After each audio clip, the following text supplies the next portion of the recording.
scan this. Sovi is here. Let's level up. Finding the total distance traveled by a particle in the plane is easy using the formula. Let's solve this calculus problem together now.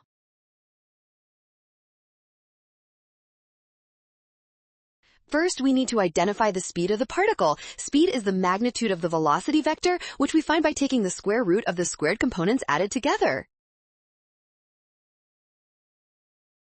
Next, we set up our definite integral from 0 to 1. We must integrate the speed function over this time interval to find the total distance the particle actually moved along.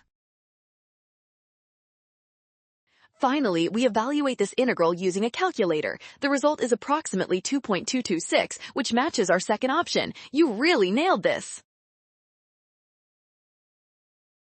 Well done! Scan the code. You can learn better with Sovi. Watch signs and avoid rush. Always trust given values and check steps carefully.